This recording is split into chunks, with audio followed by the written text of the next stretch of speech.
सकाळच्या घाईगडबडीमध्ये असा काय बनवू की सगळ्यांना आवडेल असं वाटतो। तर त्यावेळेस माझ्याकडे थोडी मेथी होती आणि टोमॅटो होते। तर दोन्ही मिक्स करून मी अशा पद्धतीने मेथीचं वरण बनवले तर सगळ्यांना आवडलं। त्यासाठी तुमच्यासोबत शेअर केलेलं आहे। तर साधी सोपी रेसिपी आहे।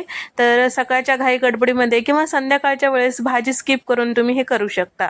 मेथीचं खमंग फोडणीचं वरण करण्यासाठी अर्धा कप मुगाची डाळ, अर्धा कप तुरीची डाळ घेतलेली आहे। तर या ठिकाणी स्वच्छ 2 पाण्याने धुवून घ्यायचे, याला बाजूला ठेवूया। आता मेथीचं वरण म्हटल्यानंतर मेथी आलीच, तर कवळ्या पाण्याची मेथी घ्यायची म्हणजे चवीला छान लागतो।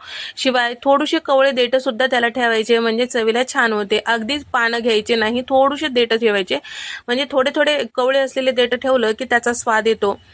पण जास्त जर हे कवळी नसेल किंवा निब्बर असेल तर तशी मेथी घेऊ नका, नाहीतर त्याचं कडवट लागू शकतो। तर या ठिकाणी 2-3 पाण्याने धुवून घेतल्यानंतर मेथी जेव्हा धुतो आणखीन एक ट्रिक, तर त्यावेळेस मेथीची भाजी असं वर उचलून घ्यायची म्हणजे याला जे असलेली माती किंवा याचं धूळ वगैरे असते ते खाली जातो। पाणी आपण ज्या पद्धतीने डाळी वगैरे धुवून काढून टाकतो तसं करायचं नाही, उचलून मेथी घ्यायची म्हणजे सगळं खालच्या साईडला शिल्लक राहते। तर यामध्ये आता हे सगळं कुकरमध्ये टाकून घेतलेलं आहे आणि 4 मध्यम आकाराचे टोमॅटो छान पिकलेलं घ्यायचं म्हणजे स्वाद छान येतो। कुकरमध्ये टाकून घेतलेलं आहे आणि जेवढ्या डाळ घेतलेलं होतं त्याच्या 2.5 पट पाणी टाकून घेतलेलं आहे। झाकण लावून आता कुकरच्या 3 शिट्ट्या काढून घ्यायच्या आहे मध्यम फ्लेमवर।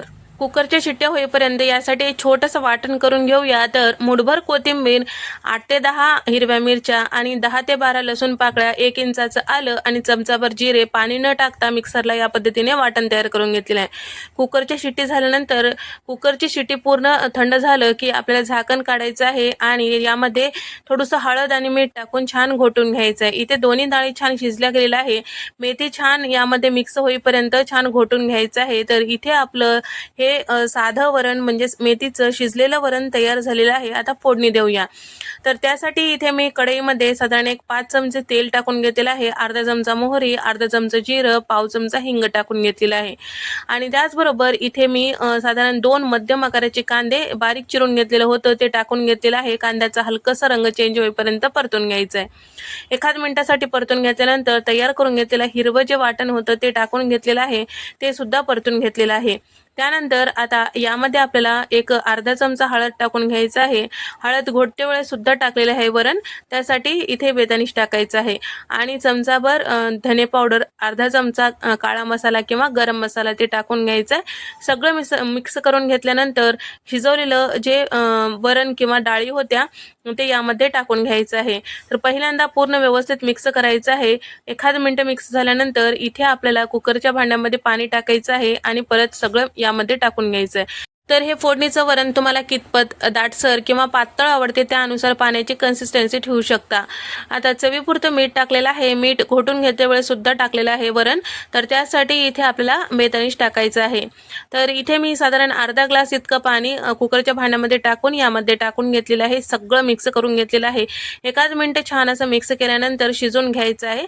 तर आता इथे 1 मिनिट शिजून घेतल्यानंतर आता मेथीच्या वरणाला छान खमंगपणा येण्यासाठी इथे मी तडका तयार करून घेत आहे। तर 3 चमचे इतकं तूप मी गरम करून घेतलेलं आहे, त्यामध्ये 2 चमचे लसूण पाकळ्या बारीक कट करून टाकलेला आहे आणि 2 सुक्या लाल मिरच्या, अर्धा चमचा बेडगी मिरची पावडर टाकून घेतलेला आहे। तयार झालेला तडका तयार झालेल्या वरणावर टाकून घ्यायचा आहे मस्त इथे आपला। तर इथे आपलं खमंग असं मेथीचं फोडणीचं वरण तयार झालेलं आहे। एकदा ट्राय करून पहा, आवडल्यास सबस्क्राईब करा।